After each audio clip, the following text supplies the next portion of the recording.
নিজেই নিজের বন্ধু হও। সেদিন থেকে এক অপার্থিব শান্তি এসে গ্রাস করলো আমার দেহ মনকে।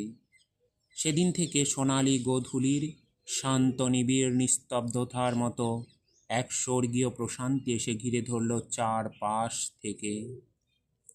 যেদিন থেকে আমি জানলাম আমি আসলে নিজেই নিজের শ্রেষ্ঠ বন্ধু, যেদিন থেকে আমি জানলাম এই পৃথিবীতে নিজের মতো কোনো উৎকৃষ্ট বন্ধু আর দ্বিতীয়টি নেই মানুষের জীবনে, যেদিন থেকে আমি জানলাম আমি আসলে নিজেই নিজের সর্বোৎকৃষ্ট বন্ধু, সেদিন থেকে আমার সব দুঃখ উবে গেল বিস্তীর্ণ আকাশে। আমার একাকিত্ব বোধ, ব্যথা বেদনা, হাহাকার সব কিছু মিলিয়ে গেল অদৃশ্য বাতাসে।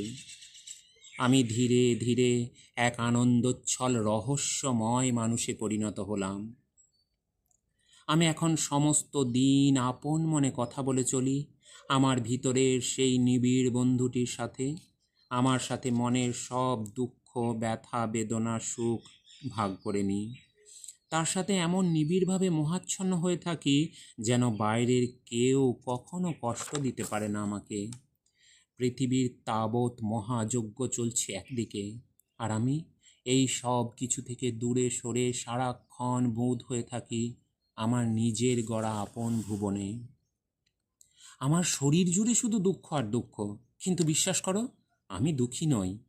দুঃখগুলো কখনো ক্লান্ত করতে পারে না আমাকে, বরং দুঃখগুলো আমার পা থেকে কেশাগ্র পর্যন্ত বুলিয়ে দেয় পাখির নরম পালকের মতো মোলায়েম এক পরম শান্তি নিবিড় স্পর্শে। কারণ আমার মনের গভীরের নিবিড় বন্ধুটির সাথে আমি অনবরত দুঃখগুলো ভাগ করে চলি, আর তা থেকে বের করে আনি আনন্দের স্বচ্ছ টলটলে স্নিগ্ধ ঝর্ণাধারা, শিশুর মতোই আকাশ মাতানো উল্লাস করে। সেই স্বচ্ছ টলটলে ঝর্ণাধারা শব্দের শীতল বৃষ্টি হয়ে ঝরে পড়ে আমার অজস্র কবিতার মায়াবী বিস্তীর্ণ জমিনে।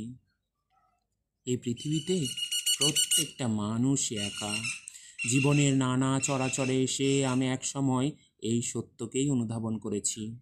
এই ক্ষণিকের দীর্ঘ জীবন পথে অনেকেই বন্ধু হয়, কিন্তু শেষ অবধি কেউ থাকে না আমাদের সাথে। শেষের পথে এসে আমরা প্রত্যেকেই হয়ে যাই একা। একাকিত্বের রহস্যময় এক ধুধু শূন্যতা এসে গ্রাস করে আমাদেরকে। এই একাকিত্বের ধুধু শূন্যতা থেকে পরিত্রাণ পাওয়ার একটা মাত্র উপায় আছে পৃথিবীতে, আর তা হচ্ছে নিজেই নিজের সর্বোৎকৃষ্ট বন্ধু হওয়া। একবার নিজে নিজের বন্ধু হয়ে যেতে পারলে কাউকে হারানোর ভয় তখন আর থাকে না, কষ্ট পাওয়ার ভয় থাকে না।